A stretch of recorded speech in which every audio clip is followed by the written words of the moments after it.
Welcome to the daily update. This is being prepared Wednesday, March 9th, where we will look at the action in the market for today and then see how things look for Thursday, March 10th.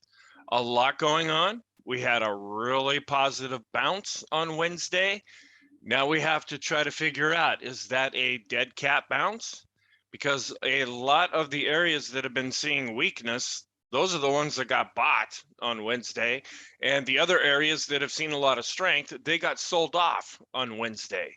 So you might want to consider looking at this as a dead cat bounce right now, because really the technical picture has not changed. We're just a little further up into the range that the S&P has been in, as well as some of the other indexes. And our technical picture has really not improved very much. Now, one thing that is happening is the CPI is coming out on Thursday, and that's where we get our inflation reading from.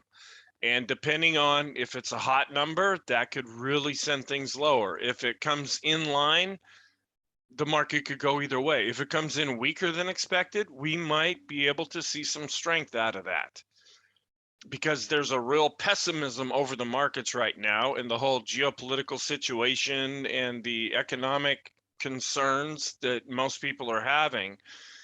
And if we can get some kind of good news right now, that could help the backdrop. But there's a lot of different things in play right now that are having an influence on prices. So we have to be aware of those other things as well. And I'll try to point those out in the video here. So let's go back and look at Wednesday. We did have a gap higher open. And when I started recording yesterday's video, the S&P futures were up about 0.75%. And then by the time I got done, we were up over 1%, and they just kept climbing throughout the night. And that gave us a much higher gap open. And we didn't really see any selling right off the bat. In fact, we saw buying coming in. Again, is that short covering, or were that people jumping into new long positions? They both force prices higher. So in some ways, it doesn't really matter. But we were able to hold on to those gains. We didn't really see any selling during the day. There were some pockets here and there that I'll point out on the chart, but for the most part, prices were going higher and higher throughout the session. The last half hour or so, we did see some selling, about the last 30 minutes. In spite of that, we were still up 2.57% for the day. And that's a pretty healthy gain. But at the same time, it really hasn't taken us anywhere. We've been here before. So we'll just have to see. Are we going to get any follow through, or are we going to see some more sideways action until the market decides to either break up or break down?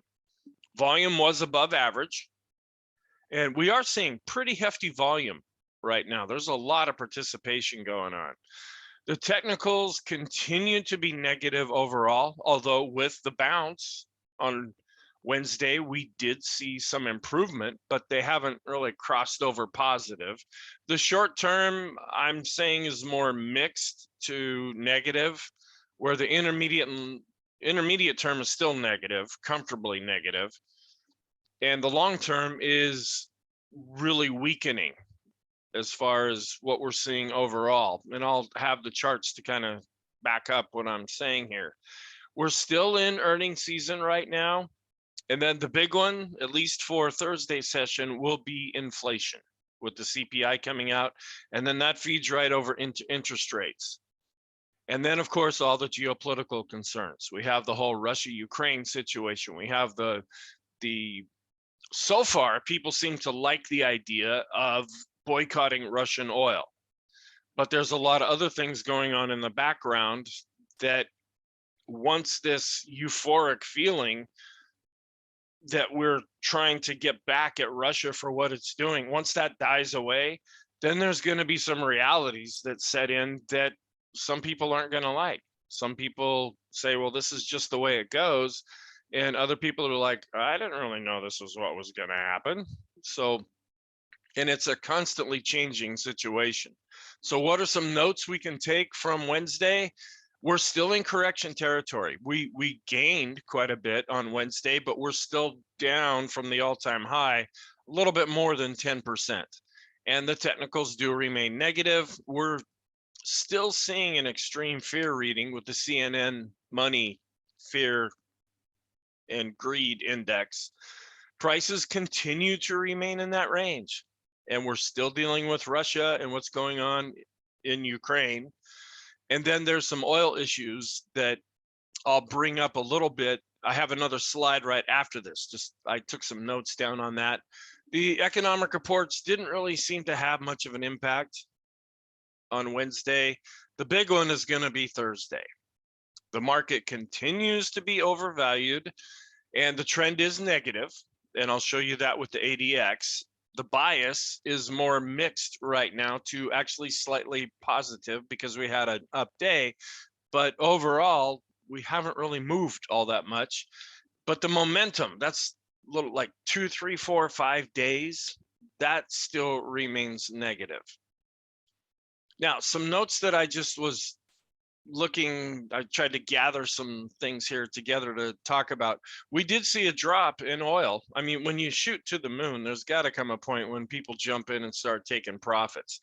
Oil ended up dropping 12% on Wednesday, and it fell down to 108.88. That's still really high, but it's a lot lower than it was before that. There are talks that a ceasefire meeting may occur concerning the Russia-Ukraine situation on Thursday. We don't know. Are both sides going to show up? Is one side going to walk away and the other one be left at the table? Are they going to reach any kind of a conclusion? Well, anytime you can take things from more of a military stance over to a diplomatic stance, that tends to be more positive because we'd rather talk than kill each other. So that produced a bit of a positive backdrop for things. You also have the UAE, the United Arab Emirates. They are supporting the idea of OPEC increasing production, which then could be sold to the US, and that might be able to help oil prices come down a little bit. And then they're also talking to Venezuela, and they may be willing to increase their oil exports if the US eases some of the sanctions that are on Venezuela. So there's some political maneuvering going on back and forth. The idea now is to try to make most Americans happy by bringing oil prices down if possible. But in the meantime, they're probably going to shoot up higher. And so, and people are really feeling that big time. That's one of the biggest things. That and food prices are what really can impact people a lot. And you have a lot of different thoughts on what's happening and why it's happening and who's causing it and what we can do to try to make it better. Okay, so let's go in and look at the day's session. First, as far as sentiment, we're still extreme negative. We were at 12 for Wednesday's session. Well, after Wednesday's session, we climbed to 17, but that's still below 20. So we're still showing some extreme fear right now, which can produce a bounce. Now, whether that's going to be a sustained bounce after what we saw on Wednesday or not, it's too early to tell right now. And our technicals are really not suggesting that, but that could change. If that report comes out and we have another really solid day, that could switch things over to more of a positive stance. We also, since we worked off some of the oversold condition that we had, if the report comes out and the market decides to go lower, we have more room to fall as well. Then just to show you, this is a different chart that I was able to locate on nickel and just how high it's gone. And this is what I wanted to try to show in yesterday's video, but I was looking in the wrong place. You can see how nickel really spiked up. Well, when was the last time this spiked up? This, just because it's kind of hard to read here, this was near the latter part of 2007. And then not long after that was when we saw the major meltdown the financial crisis. Is this giving us a similar reading right now? Maybe, maybe not, but this is something to be aware of, that when nickel really jumps up like this, at least last time, now it didn't really spike up all that much going into 2000, but it did go up pretty high and then saw a decline. This is when we really saw a big spike back to where we're at right about now. And this is based on US dollars. The chart that I showed yesterday was calculated different, and since it's not a very heavily traded market by most US participants, it's a little bit harder to find information on this. So let's look at our charts that we do have access to. Because we had the up day, and so we have a green bar right here, we were able to actually get above the previous day's high, and we really didn't see a lot of weakness. We closed near the high on Wednesday, but because of that, the VIX, which had really been spiking on a closing basis, it fell. But this is also a little concerning when you look at the chart below. Even with the decline, we are still seeing this overall pattern of higher highs and higher lows. That just means that there is a sustained fear. We're not necessarily seeing a blow off, freak out kind of fear that you usually see when the market is getting ready to reverse. Now, if we get some follow through to the upside and we get back up more comfortably within this range, the VIX will probably decline. But we just have to see how that plays out and keep an eye on this, even though Wednesday was a pretty good day. The VIXN, it also fell based on the bar chart, and it also fell based on the closing chart basis. The Ulcer Index, this was a little surprising with the advance that we saw on Wednesday. The Ulcer Index, which had been going up, really dropped off. So this shows that there was a decrease in fear according to this measure as well. And then this is just a longer term view of that same chart. As far as the sectors, the ones that had just been getting hammered, which are about 9 out of the 11 sectors lately, tech led the way higher at 3.96 for a percentage gain. Financials, discretionary materials, blah, blah, blah. The ones that have been doing quite well, utilities and energy, those were the two sectors that saw declines on Wednesday. So people were taking some profits and either closing out short positions or looking to buy bargains. Here's how things look overall since the all-time high, with energy still comfortably in the lead. And even with Wednesday's advance, discretionary is still in last place. As far as inflation, we're seeing the BDI kind of come to life now again. This has been climbing up a bit higher, and it did advance on Wednesday. And is this telling us that there is more inflation in the market right now?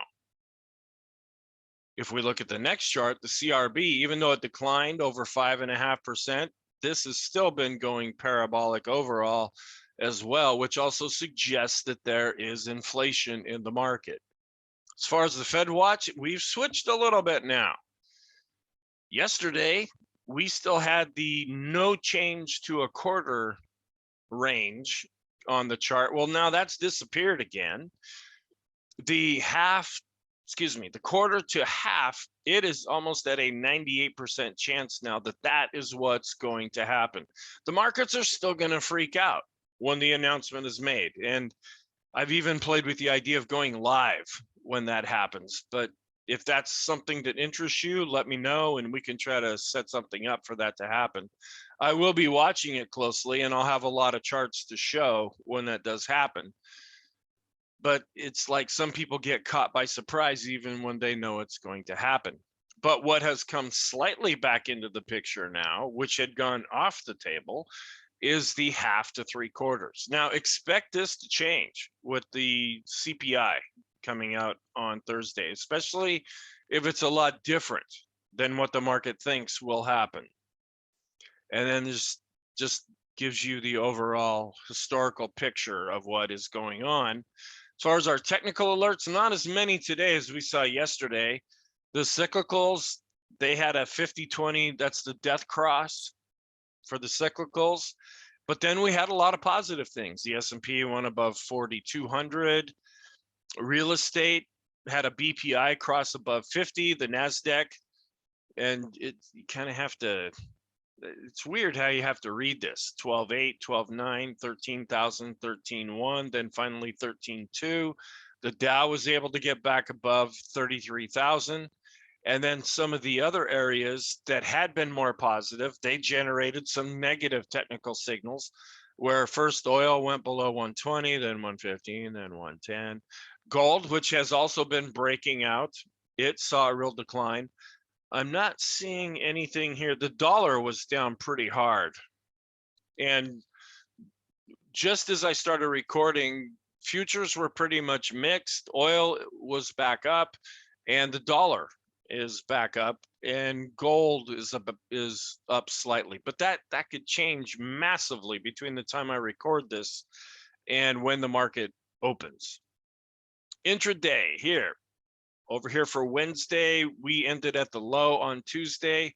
We really gapped higher and just kept going right after that. We were able to break above previous resistance and keep going. Here's the couple of pockets of selling that I was talking about. But overall, we stayed above this moving average that I plot on the intraday chart. And we were doing pretty good. We almost made it up to 4,300 for the S&P, at least to kind of break through that level. But then this is the selling that I was talking about that going into the close. But overall, it was still a good solid up day. But when you look at it on the chart, the bar chart here, we're just kind of getting back more up into the range that we've already been dealing with. And if you see this intermediate term support here, and I should have drawn the line all the way over, that was just about where we closed. So what had been support, we broke through that. As we're coming back up, this intermediate term support could now be acting as resistance. So that's a potential negative thing to watch for. We're now down 10.81%. We have some kind of an up day, more than 1% or so, and that'll get us back down into just pullback territory. But we're far from being out of the woods here. Things are still overall negative. Growth saw a good advance where value saw a decline. And then to look at it a little different way, here's the growth index divided by the value index. It bounced a little bit, but growth has been in an overall downtrend.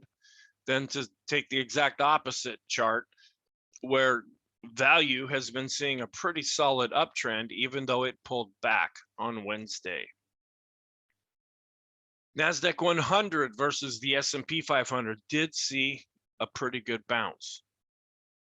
As far as our trend, the ADX continues to go higher. With all this bouncing around, these lines are far apart from each other, and that's why we're getting a sustained trend, even though we're really not going anywhere.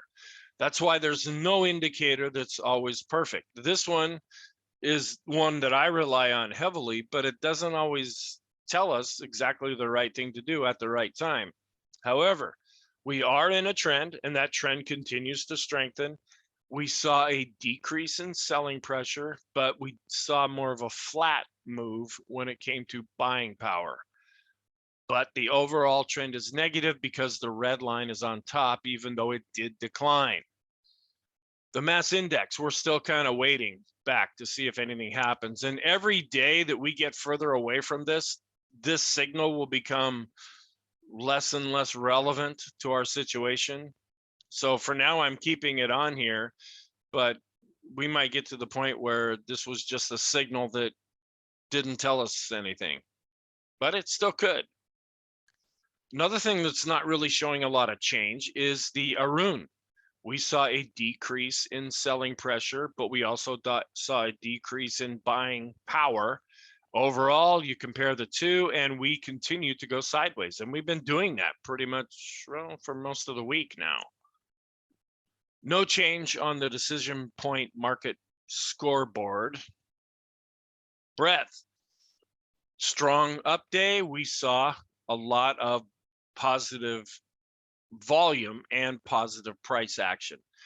We're trying to turn back up based on price. We bounced based on volume, but we are still negative overall, with the overall divergence still in play right now.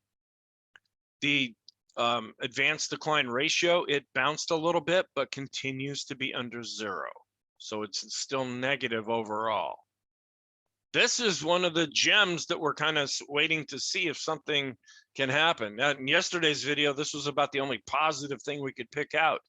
Well, the new highs and new lows, even though we really didn't see much of a move as far as on a daily basis, the trend is still continuing to go higher on both of these charts. And maybe it's flattening out a little bit, but it's still going higher overall with our 10-day moving average. The accumulation dropped below the moving average, but it did turn up slightly. So it's still negative, but had a pretty good day.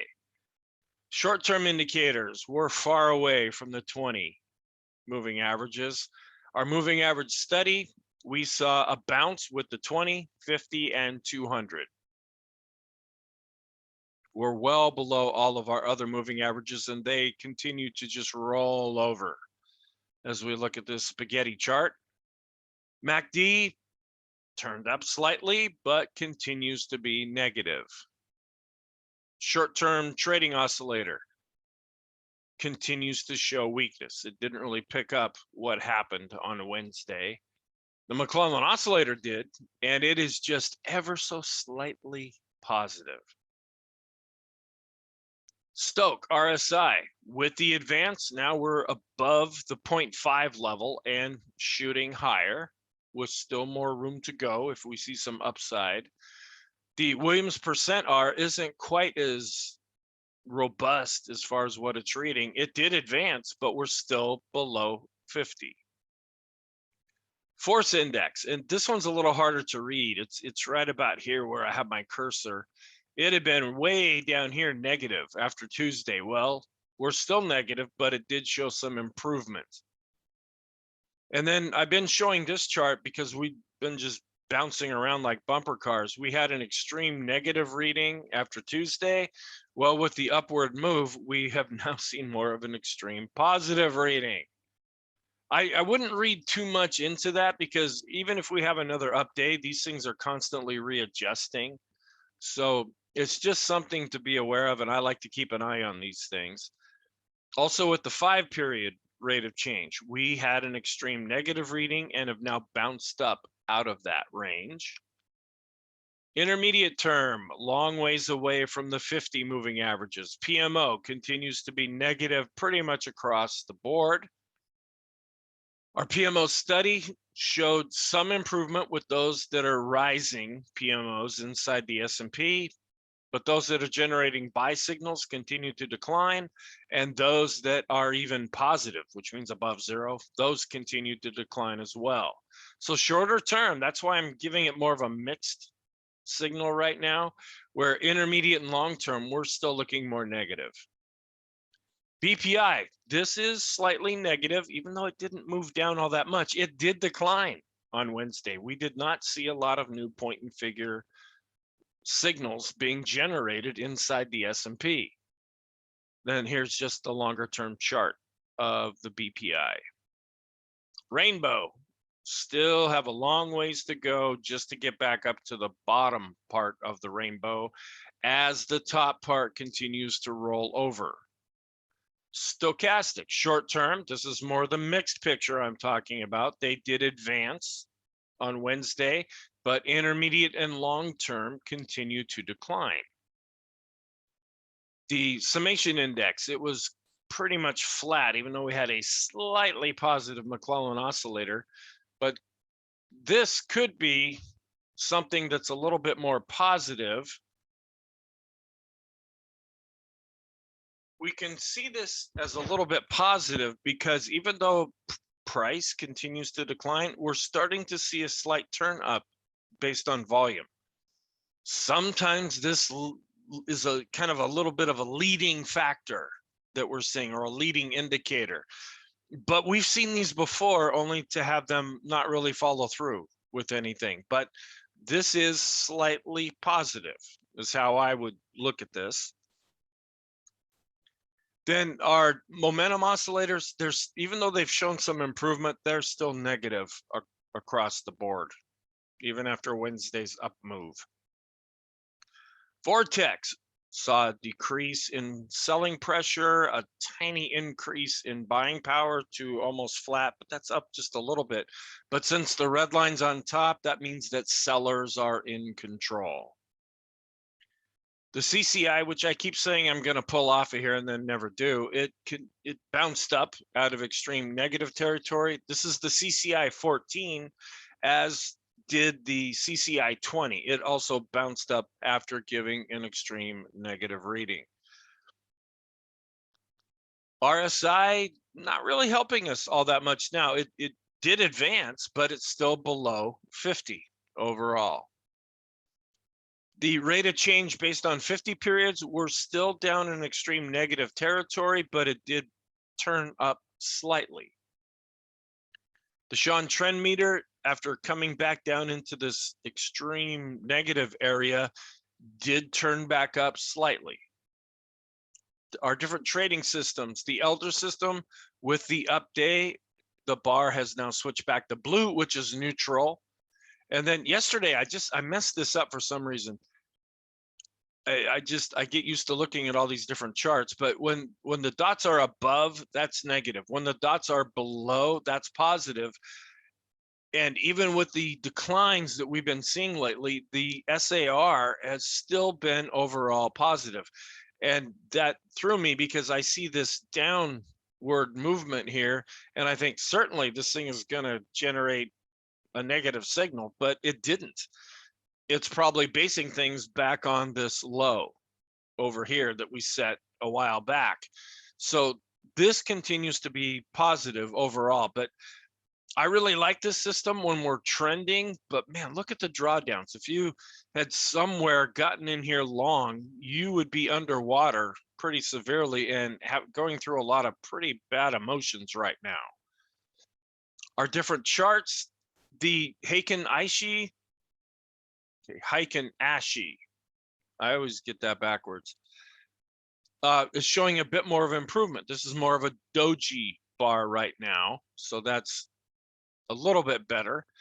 The Kegi continues to be negative, but if we have another good upward movement and break out of some previous prices, this might turn back to black. The Renko chart is still negative overall. The 3-line break continues to be negative as well. The equivolume just shows we're trying to get back up more into this overall range. Even with the up day, our ease of movement did go above 0 and it did turn up, but we're still below 0 on the ease of movement based on 14 periods. No change on the point and figure because we're just bouncing around where we've already been. It's not picking up any new movement right now and is currently not generating a signal.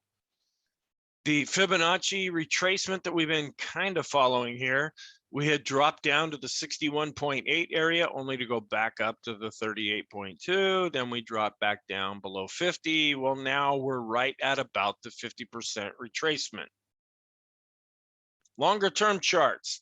This is why I say the long-term trend, we're starting to lose that because we're staying underneath this moving average for a long time. And then here's the logarithmic chart as well. The KST continues to be negative and declining. And then here's the longer term view of that same chart. Broad market. Here we are with the S&P. We're just kind of coming up more into the lower end of the range. Some previous support could act as overall resistance. Mid caps also had a good day, but back within the range. Small caps had a good day, but are also within this range that we've been dealing with. FANG stocks had a good day, up 4.48%, but have a lot more to do if they're going to turn back positive. ARK had a good day, up almost over 5.25%. So a good day on Tuesday, another good day on Wednesday. A lot of people really follow what Kathy Wood does, and they try to mimic what she's doing, or they get into this ETF. So they might be seeing a little bit of relief now. Dow, still above S1. We're seeing the death cross. We're back up into where we've been before, and we're still below the daily pivot. Small caps, back up to where we were before. We're above the daily pivot, but we're still dealing with a more negative trend right now. Mid caps, also negative trend, still have a ways to go just to get back to the pivot. But we did stop right at about S1. We went a little bit below that, but then we're able to get back above it and show some renewed strength. NASDAQ also had a good day, came up off of this support level, but we're still getting back to where we've already been, and we're still below the pivot with the negative longer term trend. NASDAQ 100, longer term trend, still below the pivot, but we were able to bounce up off of support. Vixen, with the advance that we saw in the NASDAQ 100, we're also seeing a decline in fear, but just like we're seeing with the VIX, we're seeing overall a series of higher highs and higher lows, which means more sustained upward fear.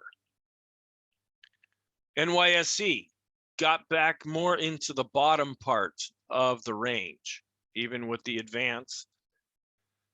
S&P 100 did outperform the S&P 500. It did that on Tuesday. Well, it just continued that on Wednesday. Wilshire, also another broad market measurement.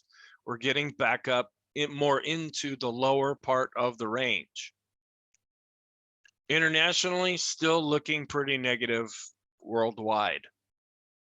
All stocks, they did bounce on Wednesday, but we're still well below these moving averages, and we've had a recent death cross. Broad market, the dollar, which had just been screaming higher, almost parabolic, well, it saw a fairly significant pullback, 1.14% overall. But if you look at it in a bigger context on a weekly chart, this uptrend is still well intact. Now, at some point, the dollar is probably going to fall apart, but it's not necessarily falling apart right now. In fact, it was up right before I started doing the recording.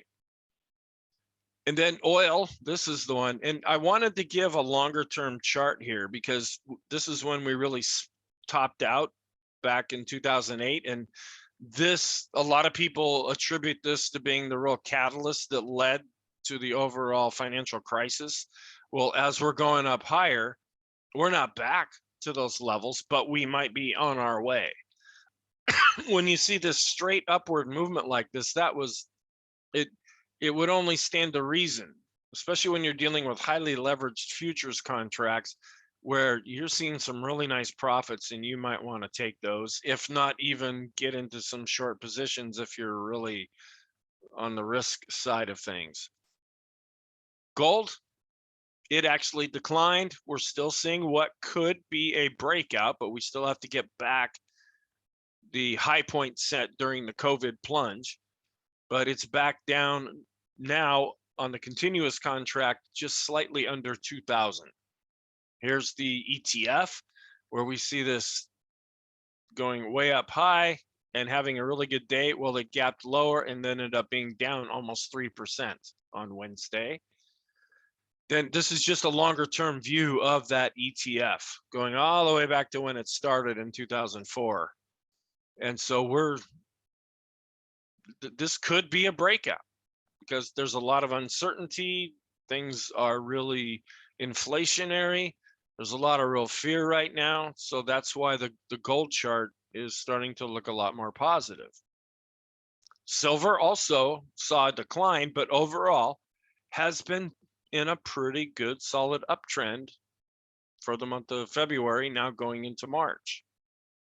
This is just a longer term chart as well, where we're coming back to where we've been before with silver, and this could provide some overhead resistance. Palladium, it fell back also, but it went back and tested a previous high. Is that test going to succeed and then we break higher than that? Or are we going to break down from here? Is now the question we're waiting to answer. Copper, we're back more in this mess going sideways overall. Bitcoin actually saw a bit of a bounce.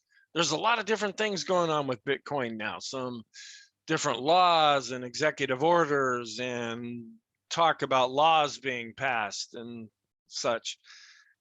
And so that really took prices down below 40. Well, it looked like when this news came out, it's like, well, we're just going to start a committee to look into that.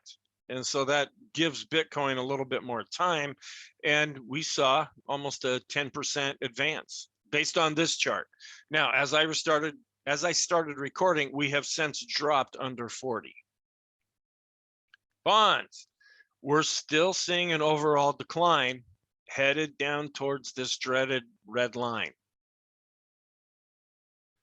With our interest rate on the 10-year, we are back up to what is now resistance, this red line at about 1.948%. Yields did advance on Wednesday with the 30, 10, 5, and 2, and even with the 3-month, it turned up.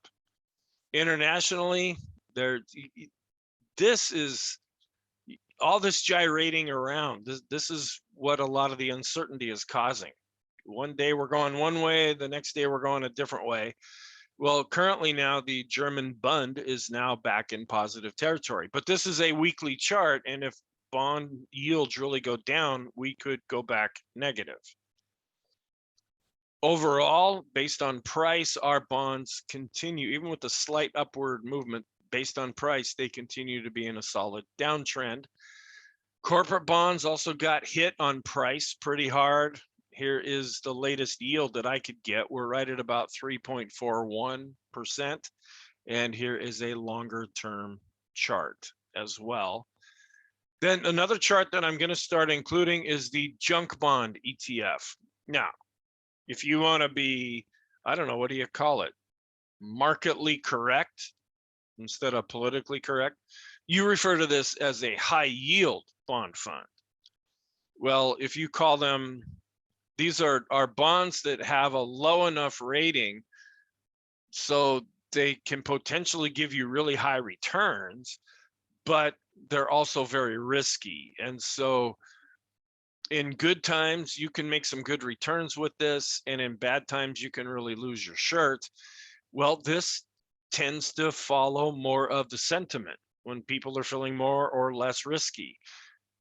Through most of 2020 and even into 2021, the junk bonds have been performing fairly well. Well, with the downturn with the stock market, we're also seeing a downturn and a recent death cross with the junk bond ETF as well. So we'll keep an eye on this. Sometimes we can get some information. I have other charts that compare the S&P with this chart to give us some insight.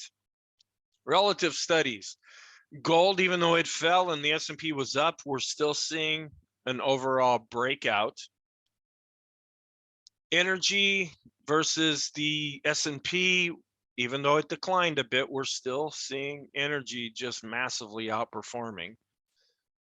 The growth versus the bonds right now, well, growth saw a real advance on Wednesday that outpaced bonds, and so this bumped up, but we're still below this longer term moving average. And then looking at tech versus the SPY, we're right back down to this moving average. Even though it was up over 0.75%, it still has some more work to do to have this basically outperform the S&P. And then another thing we watch is the tech versus the yield. interest rates versus tech. And tech still continues to underperform when you compare it to the rise in interest rates. Then looking at tech against the, let's see, oh, I'm sorry. This is the flip-flop of that chart. This is just showing that interest rates have been winning the battle so far. Just a reverse of this chart. Then to compare discretionary, the things you don't really have to have, with staples, the things that you do have to have, we've seen a bit of a bounce over the last few days in the discretionary. It's still in an overall downtrend, but coming off of a pretty negative trend. It may turn back down. It may show some kind of a breakout to the upside. We're waiting to see what will happen with that. So what are we looking for Thursday? We're still in correction territory. The markets are still in that range. We're still in earnings season. We're still battling between growth and value. The big report is CPI on Thursday. And then, of course, the very fluid and ever-changing and hard to get good information about the geopolitical events, Russia, Ukraine, what's going on between the US and Iran and those talks that are happening, what's going on between Venezuela and the US. A lot of that is constantly changing, and sometimes you're hearing conflicting information. So it's hard to pick out the true facts right now. So what is our conclusion? The S&P is still negative and still more towards the bottom of the range. Our short-term bias is more mixed to negative, where it had been very negative after Tuesday. The intermediate term bias remains negative. The long-term bias is turning negative because we're below the moving average. So thank you very much. And I really appreciate the feedback, especially those of you that see the email address right here and you send me an email. I really appreciate that. You've had some very encouraging words, and I like that. I like to have back and forth conversations with folks. So have a very, very good day. And I will talk to you after the CPI comes out, and we'll see what happens then.